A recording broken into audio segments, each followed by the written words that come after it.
President Volodymyr Zelenskyy confirmed meeting with U.S. President Donald Trump, adding that a lot can be decided before the new year. As a result of unique operation that lasted over 100 days in a row, Ukraine frees 5 villages in Dnipro Oblast. Kupyansk, a place where Russian propaganda met Ukrainian reality, facts that are now acknowledged even by Russian military bloggers. Learn more in our story for you. President Volodymyr Zelenskyy confirmed preparations for a high-level meeting with U.S. President Donald Trump, adding that a lot can be decided before the new year. Zelenskyy is expected to travel to Florida in Mar-a-Lago, where Trump residence is located. The visit could take place as soon as December 28, if everything goes according to plan. Zelenskyy also announced some new ideas for peace plan, signaling an end to vague platitudes as the White House sets year-end deadlines. The president of Ukraine adds that some documents are nearly ready, and some documents are fully prepared. Zelenskyy also detailed an hour-long call on Thursday with U.S. presidential envoys Steve Witkoff and Jared Kushner, describing the discussion as a deep dive into the formats, meetings, and timing needed to halt the bloodshed. But the hardest parts of peace plan, security guarantees, enforcement, and Russia's legal commitments are still very much unresolved. One of the points of so-called peace plan is holding an elections in Ukraine as soon as possible. Zelenskyy says Ukraine is ready to this. The elections was demanded by U.S. President Donald Trump on condition that international partners ensure the safety of candidates and voters. Moreover, the first meeting of Working Group on Elections in Ukrainian Parliament has taken place today. So far, around 60 people have already joined. If President Trump is speaking more about elections in Ukraine, I want to say this very openly. We can try to hold elections. Ukraine is not hiding from democracy, but to make elections possible, there must be a security component, and America can help with this the most. If there is a need for elections now, there must be a ceasefire at least during election process and during voting, and this is something that must be discussed. And honestly, we think here in Ukraine that America should speak to the Russian side about this. But how realistic is this, to hold the elections in a country during the war? Raising the topic of elections before hostilities end and a peace agreement is signed created an additional pressure on Ukraine. By Russia, first of all.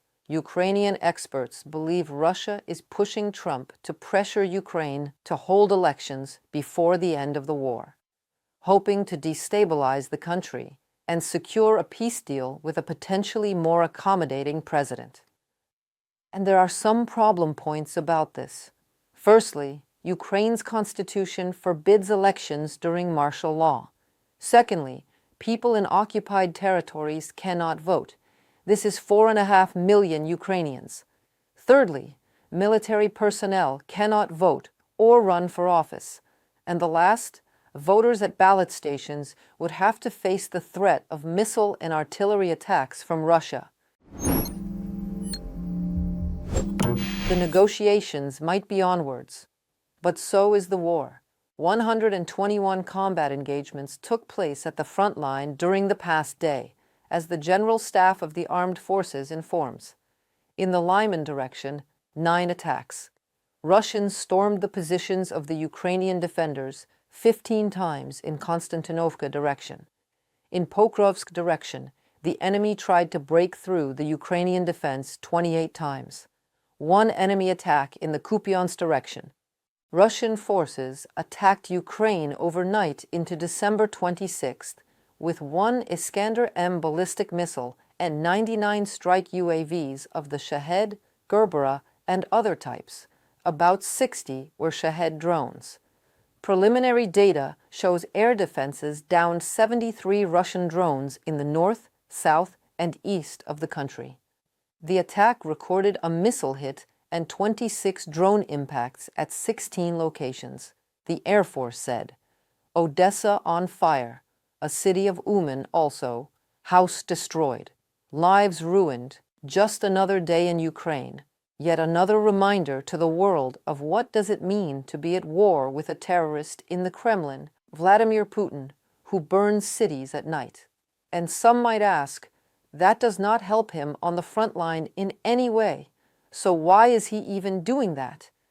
The answer is as simple as it is ugly, because Putin can kill civilians and cannot win when standing against Ukrainian army. Ukraine liberates 5 villages in Dnipropetrovsk from Russian troops completely. The 225th Separate Assault Regiment that took part in the operation informs about the course of the operation. This is indeed a unique case where a unit maintained positions and even advanced in the course of 100 days since autumn. Back then, at the end of August, the Dnipro Operational Strategic Group of Forces reported that Russian forces had breached into the Dnipro region. Last week, it was reported that Ukrainian forces stopped a mechanized enemy assault, inflicting heavy losses on Russian troops.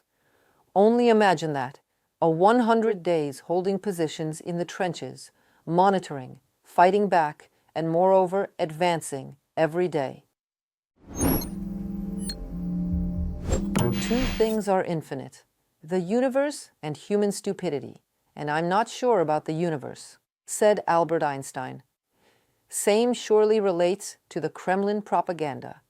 Vladimir Putin said that the US and Russia are discussing joint management of the Zaporizhzhia NPP without Ukraine. The whole idea of such a management is, as per Putin, cryptocurrency mining that needs a large power supply. Indeed, what could be a better location for an international data center than a nuclear power plant in an embattled country? Tales from the crypt, indeed. But no matter how twisted Putin's propaganda is, it becomes awkwardly obvious it's all pure fakes when reality steps in. It is a lot of fun, I must admit. When even Putin's propagandists start acknowledging it, having simply no other choice. As you are watching this, armed forces of Ukraine are clearing Kupyansk in the Kharkiv region of Russian troops. More details in a story for you. The armed forces of Ukraine are clearing Kupyansk in the Kharkiv region of Russian troops. The head of the communications department of the Joint Forces Group reported that soldiers of the occupation army are cut off from logistics and are surrendering. Currently, according to his data, several dozen Russian servicemen remain in the city. They are surrendering. There have even been cases of foreigners surrendering, meaning mercenaries foreign to the Russians. The defense of the city by those Russian units that invaded it and tried to entrench in its northern districts has failed. It will not be possible to relieve them. Viktor Trehubov, head of communications for the Joint Forces Group, during the United News telethon. Notably, Russian General Staff Chief Gerasimov reported to Putin on the capture of Kupyansk as early as the 20th of November. However, this is typical Kremlin lies. There they deliberately inflate losses of Ukraine's defense forces, emphasize Moscow's supposed resource advantage, and hush up tactical failures of the Russian army. The Financial Times, citing sources, writes that the dictator has begun regularly meeting with a narrow circle of trusted individuals. They are trying to warn Putin that the war is becoming an unbearable burden for the country's economy. Nevertheless, the Kremlin head still prefers to believe that Russia is capable of victory. В дипломатическом формате для Путина всегда выгоден блеф. In the diplomatic format, bluffing is always advantageous for Putin, and as soon as he feels the situation is extremely heated and it's impossible to move further, he uses the tactic in diplomatic negotiations of actualizing the nuclear weapons issue. He did this in May 2022. He did this during the counter-offensive of the Ukrainian armed forces in Zaporizhzhia region in 2023. He did this last autumn when launching the Oreshnik at the Dnipro and also rattled nuclear weapons. According to Bloomberg, the Kremlin rejected the 20-point peace plan draft that the U.S. coordinated with Ukraine. Agency sources note that in Moscow, the document is viewed solely as a starting point for further negotiations. The Kremlin still demands guarantees of non-expansion of NATO eastward, fixation of Ukraine's neutral status in case of EU accession, as well as Kiev's non-nuclear status and reduction of the Ukrainian armed forces size. At the same time, Russia is not fully ready to abandon the war-ending plan project. The Kremlin does not want to worsen relations with U.S. President Donald Trump. Analysts from the Institute for the Study of War believe that the Russian dictator will still have to make compromises. The Kremlin will need to compromise on demands it has long insisted on, including many that are incompatible not only with the latest 20-point peace plan, but also with the initial 28-point plan, from a report by the Institute for the Study of War. One of the main reasons the aggressor country will have to moderate its appetites is the banal lack of money in the budget, experts explain. Russia's war expenses against Ukraine are growing, while the country's revenues are rapidly shrinking. Российская экономика в достаточно сложном положении, и The Russian economy is in a rather difficult position, and systemic problems have begun there. The price of Russian oil now, with discounts, is somewhere around $35 to $34 per barrel. This, while the average cost of extracting Russian oil is around $40 to $45 per barrel. That is, if this price is held for a sufficiently long time, at least 6 months, Russia will simply run out of money. The Kremlin is selling record amounts of gold to China, raising taxes, fees, and tariffs for the population and businesses. But there is still not enough money. To cover the budget deficit, the authorities are trying internal borrowing. In 2025, the volume of government bond placements on the domestic market reached a historical record, over 7 trillion rubles, reported by Nikita Skoblikov, UATV News. That wraps up today's News Digest. If these stories matter, hit like, subscribe, and join the discussion below. More updates soon. Stay with us.